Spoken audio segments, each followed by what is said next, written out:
And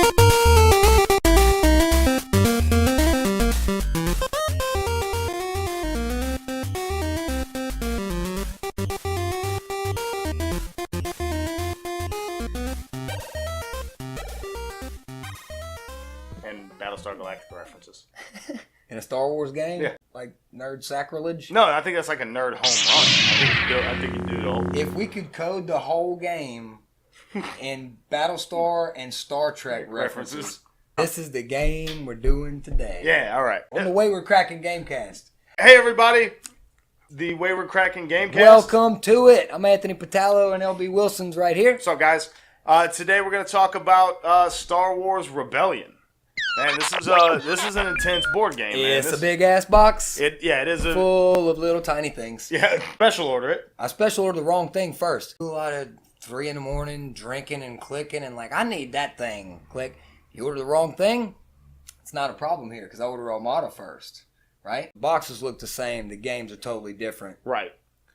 X-Wings miniatures, measurements, tactically positioning yourself, that type of stuff. I mean, that what do game, people recognize in this game that isn't that? Yeah, because so to the extent that X-Wing is a tactical miniature game, right, wherein your maneuvering matters and your facing matters, and every small-scale decision that you make kind of dictates the end of the game. As tactical as that game is, this is a strategy game. This is a game very similar in kind of form to Risk. Yeah, I get that from the board. Yeah, I mean, right away, this is a galactic takeover game. The board has almost every planet in the Star Wars universe. It's huge. On it comes in 2 pieces. It's massive. Any of your kind of like Risk and Axis and Allies junkies are going to immediately recognize what's going on here. Anybody that likes Twilight Imperium, this game is very, very akin in mechanics to Twilight Imperium. Did I hear you right? You said like Diet Twilight because it's like it's the combat aspect of it, right? Oh, well, I mean, even you can't like be an amazing farmer. I guess you could. You take over different areas that pump out ships. Yeah, and stuff. We're gonna get into game mechanics and stuff in a bit, but yeah. I mean, like it's all about resource management. In TI, you're kind of limited in what you can do to the number of command tokens that you have. Mm-hmm. Whereas in this game, you're exactly the same way restricted by the number of leaders that you have. Every one of you have to have a leader do everything it is that you're trying to do on the board. Right. So maximum, you're going to have 8-9 actions that you can take a turn because you're never going to have more than that in terms of leaders. Right. Also, you have to, and you're limited to what you can X amount of missions too. You can only hold in your hand like 10. You're right, 10 mission cards or objectives at a time. Build units, take over the map, kind of mechanics that Risk does. Let's talk about these units, dude. Yeah. It's got all these things. This bag. There's your Empire. Right. And your very much smaller bag of Rebellion. They're just a rebellion. It's a simple rebellion right now. Yeah. Just a few rebel scum. It's a very hopeful bag. Some damage in a bag. Gotta have it. Right. Bits and pieces, dude. Everybody calls this the Twilight Imperium effect convention. Yeah, the Twilight Imperium effect. Very good. All these teeny tiny moving pieces, dude. Like they did it best. Apparently, they did it first and most efficiently. I guess Twilight Imperium. Yeah, they're the gold standard. How many versions of that game are there? 4. Like 100. I mean, like knockoffs. Yeah, no, lots. Well, no, there are 4 editions. There are 4 editions of Twilight Imperium. Yeah. All right. Spanning like 30 years though. Everybody that I've heard describe this, there's a couple YouTube channels that I frequent other than ours. They all say that about this game. It's the bits and pieces. And that still wouldn't be enough Rebellion. Not for the Empire of the Kraken. Right. First of all... Man, the premise is one of the things that I think really distances itself from games like TI and Risk. Unlike games like Risk or TI, where everybody shares an objective, in TI it's score 10 points, in Risk it's, conquer the whatevers. In Rebellion, one player or pair of players will be the Rebel Alliance, and one pair of players or single player will be the Galactic Empire. Yeah, but it's one side versus the other. There aren't multiple factions across the board. It's just either me versus you. You're either Rebels or you're the Empire. I guess you could do 2-on-1 if you wanted to. Yeah. Yeah. I'm sorry. I knew that would get him. Got him. If you play the Galactic Empire, your object is merely to find the Rebel base and create a situation such that there are Imperial units in that system and no rebel units. Yeah. As soon as that happens, find it and then sweep that shit clean. As soon as that objective is met, the game is over and the Empire wins. Yeah. Okay. The rebels' objective is to hold out a number of turns sufficient that, basically they can build a true rebellion. Their rebel counter starts on turn 14, which means that if they did absolutely nothing and they held out 14 turns, they win the game. Right. Now, they're not going to do absolutely nothing. They're going to do all kinds of stuff. Easy. Sorry. Over the course of every turn, the rebels and the Empire both are going to have a handful of mission cards. Right, those missions have criteria and they have leaders that are required to complete them. Super laser. You're going to allocate your leaders either to complete a mission that's out of your hands, so you'll select one of your missions, you'll play it face down, and then you assign a leader or a pair of leaders. You can assign up to 2. Okay. Right. 2 on any mission? On any mission. All right, cool. Right. And you're going to set those guys aside, and they're going to be over here leading this mission. Right. Right. Once the rebellion has allocated however many leaders they want and have left leaders behind to react to what the Empire does or to move units around the board. Right. And that's really important. Right. You're essentially locking down this leader's options. So you got Obi-Wan Kenobi on this card here. If something happens out here later on during this turn, and you want to respond with Obi-Wan, sorry, you can't. He's on mission. Yeah. But do you have to resolve or attempt the mission necessarily because you've assigned him to You don't have to, but he's worthless to you unless he does this thing. Okay. You've assigned him to this. Yeah. He cannot move from here to the board. But if he goes out on the board, he could be captured. There's possibility he could be captured. Oh, absolutely. You don't have the help for it. So there are dynamics, I guess, where you wouldn't want to send him out there if maybe that mission all of a sudden, based on other events, becomes something that you don't necessarily need to happen. Right. But it does shut them down. Once you assign them and they're out on mission, they're done. They're on mission. Correct. That's the only thing they can do. Now, at the very beginning of the game, you will randomly assign 3 rebel planets and 5 Imperial planets. Yeah, Coruscant is home base for the Empire. Always. What that does is it will tell the Empire immediately there are 5 planets that the rebels are not on. Because those are the 5 planets you start the game with. Right. Then, this is called the probe deck. The probe deck has 1 copy of every planet on the map. So as soon as I remove those 5, right, they never go back into the deck unless some effect tells them to. Yeah. And then the rebels will look at all the rest of the cards and secretly select 1 planet to be the rebel base, which I'll put over there on the side of the board right there. The rebel base has its own kind of designated area on the playboard where you can build units and deploy and do everything you could as if it were all, in play. Again, I don't know if you can see it in the frame. It's way over there. I can't reach it. I can't reach any side of the board over there. I can't reach the left side of the board. It's enormous. It comes in 2 pieces. You can see it's 2 game boards. This is 1 and here's another one. It's enormous, dude. Yeah. Phrasing. Once the rebels have chosen the location of the rebel base, this deck is returned over here to the probe deck. And at the end of every turn, the Empire will draw 2 cards from that deck and secretly look at them and know for a fact that the rebel base is not in one of these. Gotcha. Okay? The rebellion at the end of every turn is going to draw an objective card, which allows them to do some things like lead a strike team or blow up a Death Star or whatever it is they want to do. And if they succeed at those things, it moves it reduces the number of turns they have to hold out. It increases their reputation. For example, they finish off a 2-point objective. Yeah. They go from having to hold out for 14 turns to only having to hold out for 12. The time marker moves from the bottom. Moves turn 1, turn 2, turn 3, turn 4, turn 5, and so on. Reputation marker down. Moves sometimes and sometimes it doesn't. Correct? Correct. Okay. So the more stuff easy. Easy. Damn it. The more stuff the rebellion does, Yeah. right, the less time they have to hold out. And the entirety of the time, the Empire is using these probe cards and processes of elimination and domination, right, planet to planet to planet, and landing stormtroopers and ATSTs and AT-ATs, trying to ferret out the rebellion. Yeah. And that's essentially it, man. At the end of most of the turns, you're going to build a la Risk. You're going to gain resources based on what planet you control. Resources are going to turn into units that go over into a build queue. Right. We're looking at color code and symbol shape for each planet. And depending on if you're the rebels, a planet is just loyal to you or it's not. right? Right. Planets are either rebel loyal, neutral, or imperially subjugated. Which is a stormtrooper head. Stormtrooper head, or imperially loyal. Got it. As soon as a stormtrooper sets foot on a planet, it becomes subjugated. Oh, okay. Wow. Right. I didn't realize even that. if it's rebel loyal. Wow. Wow. Now, if it's rebel loyal, that planet will continue to produce for you if you're a rebel. You still get, they still sneaking stuff out of the factories, Okay. right? And do you still get 2, or do you only? No, get you get it all because they're loyal. But the Empire, That's what I'm saying. You get both yeah. symbols. In this case, here on Mandalore, the rebels have loyalty, so they'll get both resources that are printed here on the region or on the system. If the Empire comes in and subjugates it, the Empire gets only 1. Right. The Empire still gets 1, and the rebels still get 2. Correct. Okay. Cool. That's Right. neat.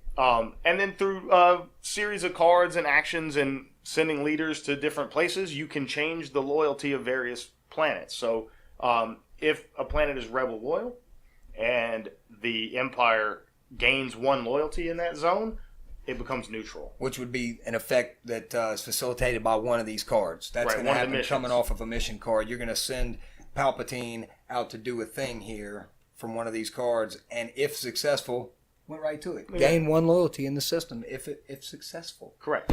So you could gain 1 loyalty, which would remove this rebel loyalty and turn it neutral. Now, there are cards that say gain 2 loyalty. So, for example, you can gain 1 to remove that, and then just make this thing straight up Imperial. Right. Exactly. Okay. So the loyalty mostly applies to where you can deploy your units at the end of every turn after you build, and where you can kind of sneak around and establish your base. Can you establish the rebel base on a non-populous system? Oh, yes. On a remote location? Indeed, you can. That's pretty cool. Because however, you can't. The populous systems here are the ones that you can gain loyalty in and subjugate and take over for the Empire, whatever. But there's a few. And Yavin is a non-populous system. It's remote, and which means it can't be loyal to either side. Right. Dantooine's over there the same way. Hoth, Endor's Endor. like that. Tatooine. Yeah. All your kind of backwaters. Sure. Right. They're all out there as well. The advantage on the rebel side to making one of those planets the rebel base is that the Empire doesn't gain much. In fact, doesn't gain anything by conquering them. Yeah. Right. If you conquer them, you just have to maintain a presence there, and it just costs you stuff. Yeah. But you can leave 1 stormtrooper on the ground, and you can't. If the rebels wouldn't be able to put the base there. For example, if you pick Yavin, right, and then I just cruised out there and dropped a single stormtrooper on it, game's over. Right, we find it. Right. It's found. However, as soon as I do that, you're going to reveal that it's the rebel base, and all those dudes that you had hiding on the rebel base are now on Yavin. Right over there. Right? Yeah. So then they're going to kill that single stormtrooper I sent there. Yeah, because the Empire's mission isn't just to find it, it's to find it again and sweep that shit clean, wipe it out. So what you really would like, the Cadbury egg. Yes. When the Cadbury egg throws down on a system, it's gone. It becomes the color of the board. Vanished. Yeah. Nunce Naboo. Because of that Death Star, the Empire can win the game by accident. Yeah. We can have absolutely no idea that you were on Naboo. Just gonna just zap that blow it up. Time. And if they do, it's over. Right? So if a Death Star, for example, if the Death Star moves into a system that contains the rebel base, the rebels are massively, massively incentivized to go ahead and reveal themselves. Yeah.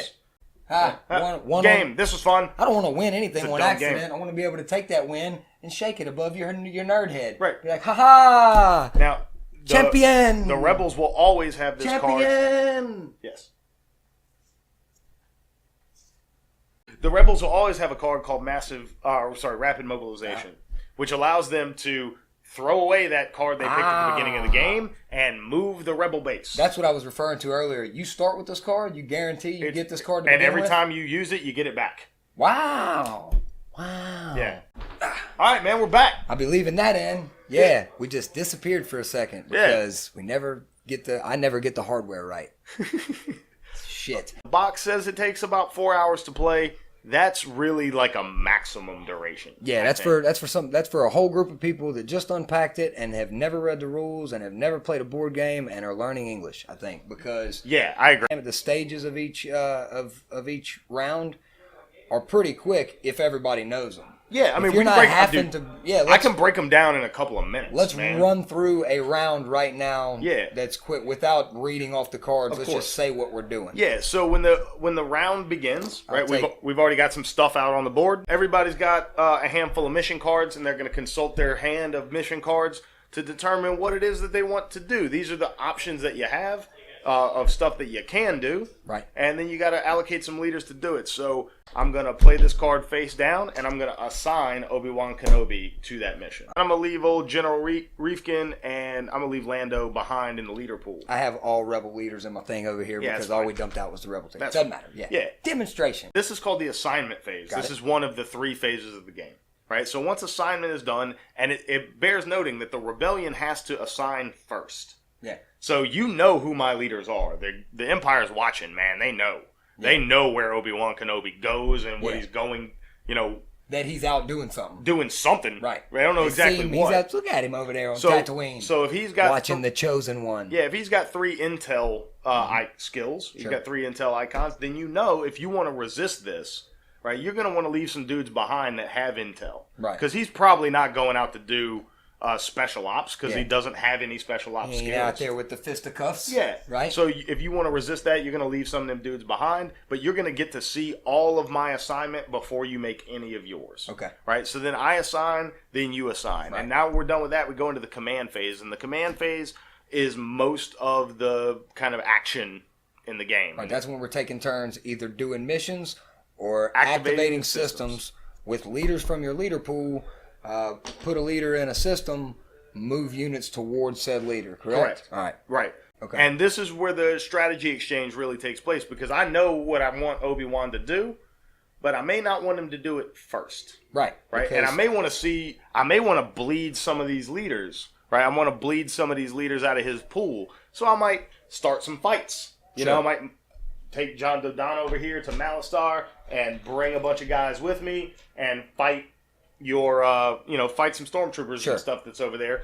And in order to react to that, in order to have any kind of advantage there, you're going to have to send one of your leaders to fight me. Right. Right. When that's done, we draw some tactics cards. These 2 leaders, right? This guy's got a space tactic. This one's got a... They both... Every leader that can fight has a space tactical value and a ground tactical value. Okay, so the numbers on the side, on the bottom corner, correct. Is that what we're looking at there? Yeah, so John Dodonna would get 2 space tactics cards and 1 ground tactics card. Okay. Space tactics cards are usable in space fights. Ground tactics cards what are the significance of the color on Dodonna? He's blue on the bottom. If you're playing in a 2-player game, 2-sided game, I got you. One of them will go to the admiral, and one of them will go to the general. And then once we start our fight, right, these tactics cards provide a number of different advantages and hindrances to your opponent. You play those, and you roll dice based on the types of units that you have on the table. So, for example, X-Wings throw 1 black die. Y-Wings throw 1 red die. Okay. Right, and those damages are applied to the enemy. And every ship and every unit has a certain kind of health that they can take. So black die can only hurt black health. Gotcha. Red die can only hurt red health. A stormtrooper is not going to shoot a Star Destroyer out of the sky. But you still throw those die because the die faces can have you go into these decks and grab more tactics cards, which can be useful in later fights. Okay? So once I've activated this system, we move some ships in there, we started the fight, then he gets to choose whether to activate a system or to reveal. I'm out of here. All right, man. All right, well, I hope you have a good turnout tonight. Thanks, Joe. Appreciate it. So there's an Aflac plug. We'll leave that in. Then he's going to choose whether to activate a system or reveal a mission. So go ahead. So it's my turn. Yeah, that'll be your turn. Yeah, go ahead. He's like, nah. I was like, all right, so I'll activate Palpatine here. But I'm sending him out. I'm activating him. I don't know what this says. Resolving any Imperial system that has a blue resource icon. So there's a blue. How about Corellia? Blue resource square. Right there. I can do that there. Now that says resolve. Doesn't say attempt. So that just happens. This just happens. I can't resist that. We would then put a Super Star Destroyer in the queue, and over the process of the game, you'd start pumping that thing out of the queue, and eventually it'll hit the board. Okay. You build units whenever the time marker meets a turn where there's a build icon? That's right. Do It's they about every always- other line. do It's they about al- every other turn. Do they always work their way down the conveyor belt? Every though? turn. Okay, so No matter whether what. you're building or not, they're still pumping out. That's Correct. cool. All right. Yeah. That mechanic's super cool. There are 3 steps on the Rebel side and 3 steps on the Imperial side, and depending on what planet builds a unit, that tells you where in the queue to put it. So some planets Right. are super efficient, and they'll put it in step 1. Right. Right. Some planets are particularly slow, and they'll put units in step 3. Yeah, I really like that, man. I think that adds a preference strategy kind of. Yeah, well, like when the Empire starts building a Death Star, Sure. right? It doesn't just throw a Death Star on the table. Right. It's gonna menace you with it for 3 turns. Right. Right. So after we've either allocated and executed every single one of our missions, or Yeah. we've chosen to pass, right? Because I could choose to pass without doing this. Right. I just pass. All right. Now I could react to with my remaining leaders if you did some stuff. Right? Yeah, I or did some or you stuff. could pass. You did right? some stuff. I did some stuff. Yeah, once everybody's passed, we then go into the 3rd phase, which is the refresh phase. Okay. During the refresh phase, you pull back all your leaders from the board, unless they've been captured, right? Which is all part of. It's all part of events that happen in the game. Yeah. Sometimes you'll play games and nobody gets captured. Whole game's right here, right? All your Yeah. events are either in this deck Right. or in conflict on the board between. When the ground units and space units fight, do the leaders fight with them? Is there an involvement? Is there basically, involvement in? the leaders are the ones that grant you these tactics cards. Okay. So yes, All right. These tactics cards. But they don't have an extra They don't dice have to an be attack thrown value. just for No. being there and No. there being a conflict happening. Okay. And in the refresh phase, the rebels are going to get an additional objective, which is one more opportunity to bring that reputation closer to the time marker. Got it. Empire is going to draw 2 probe cards, which is further going to reduce the possibilities of places that that the rebel base can be. Yeah. And then you're either going to recruit or build or both, depending on what turn you're on. Yeah. Some build, some recruit, some do Some both, both. some do none. Right. So, right. Okay. Yeah. After turn 5, you don't recruit anymore, and then every other turn you'll build. Okay. Right. And then lastly, any units that are in step 1 of your build queue will slide off the board or slide off the board into your hand, and they can be doled out to various spaces on the board that you have loyalty to. Okay. Or with the Empire, you can put them on subjugated planets as well. Am I correct when I think there's only 2 units deployed to each one of the? Every time Systems? you deploy units, you can only put 2 additional pieces of plastic on any system. Gotcha. I bought this game. I had him order this game for me. Ordered the wrong thing first. Had him fix it for me. And the terms were, hey man, the game came in. Keep it, unwrap it, learn it so I can come in and have you teach it to me. I ain't learning this shit. Fantasy Flight crushes it with these books. Where are the books at? It's 2 thin books. 2 thin books. You start up, learn to play, peruse through this. This is the 3 to 4 hours on the box. How long it takes you to learn to play it, I think. But while you're playing, you got this rules reference, man. It's real quick. It's real a quick, dictionary. Right to Yeah, it. it's- Captured leaders. Bulleted. All the details. A captured Everything that leader applies is. to a captured leader. Yep. Yeah. Winning a battle, right here. Whole big section. Ending combat. Every single thing. Subjugation. Retreating. And It's it's- all in a tiny And little dude, thing. and it's pretty common, man, in games of this scope. You really shouldn't be real ate up with the rules the first 2 or 3 or 4 times you play. Right, yeah. You should just understand that, man, we're gonna get a handful of rules wrong, and we're gonna play them with Man, these wrong rules exactly. all the way to the end of the game, and we're gonna fix it the next time we play it. Yeah. That adds value to the game. Sure. Right? Because now we have a reason to come back and play this again Absolutely. with the right rules. See, then here's the thing. These rules are written really well, really succinct, really fucking concise. They're well put together, well worded. And you know that if something says a thing, you know what it means. The game we did the last episode on, Betrayal at House on the Hill, really, really fun.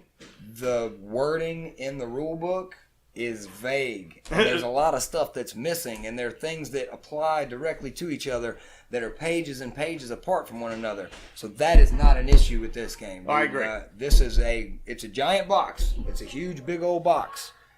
But it comes full of Star Wars fun, man. Come down to the Kraken, play a game with us. Yeah, man. Come Learn on, how come see to it. play the game. Yeah, It's let great. me walk you through it, man.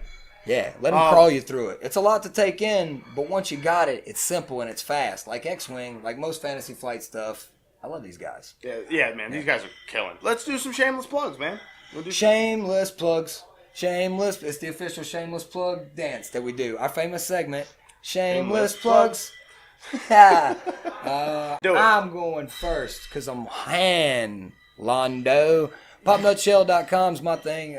Pop Nutshell is the home of Words in General, After the Popcorns, Malcolm Drake's movie review show where we sit down and we tell you exactly what we think right after we still got popcorn in our teeth picking it out. Fresh reviews, man. Did you have fun or did you not? I actually love that segment, man. I'm glad you like it. No, I really man. do, we man. have a good time with it. Check that one out. If you don't watch anything else they do, watch everything they do. But check out Don't After watch the Popcorn. anything else we do. After the Popcorn's Just great, that. man, because there's a whole internet landscape out there that's got all kinds of stuff. Man, you can get everybody's hot take on every damn thing, but you don't get anybody that sits down and tells you right at that moment, like right as you're walking out, man, how do you feel? Exactly. Like that's a value, particularly in man. movies, that really doesn't get sung about. You know what it'll make you be? It'll definitely make you be 100% transparent all the time because Yeah, I man. published that I enjoyed and had a great time at the Justice League movie. Right. Had And then had later, a great time. But then I had time to unpack it and think about it, and there's a bunch of awful things about it.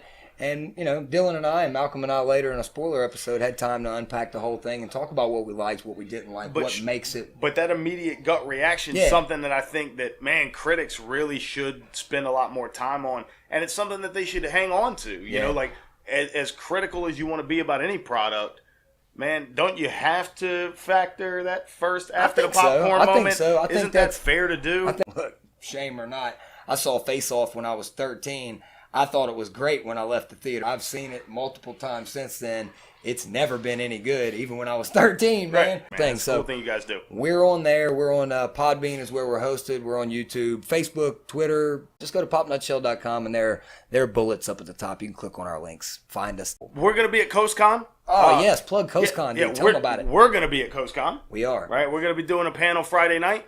We're also hosting... We're talking about branding, man. We're going to be we're- telling you guys about making your thing. Just make the thing. Make whatever you're going to make. Get it out there. Stick your name on it and run with it. And see, we're going to tell you a better way of how to do that without tripping and falling so often. Because I tell you what, dude, I've learned a lot about trying to do this stuff. Yeah. And it ain't easy, man. It takes a little bit of guidance at first. Then you just make it your own after that. That's right. Then you just stumble backwards through it. Yeah. Man, we just did the panel. Whoa. We just did the whole panel. Yeah. Yeah, no, spoilers. Yeah, spoilers. No, we'll be out at CoastCon doing the panel Friday night. That's going to be a hell of a lot of fun, man. You guys come down and see us. And then all weekend long, we, Jax, and McNarb Gaming over in Gaucher, we're hosting a miniature painting competition. So you guys come out for that. Man, put some stuff in there. We got a bunch of prize money hanging out for that. 5 different prizes? Yeah, 5 $100 prizes for Yeah, various man, that different is things. awesome. Come out, man. Hit us up for Miniature Monday. Let me show you how to get your models in a place where you can come and at least represent us. Guys, thank Crazy. you all for watching, man. This is always a lot of fun. Yeah, man. Thanks for coming It's a out. blast, dude. Thank you. Thank you. Thank all of you. Shameless plugs. Shameless plugs. Rebellion. Play the game. Come up here. Play the game.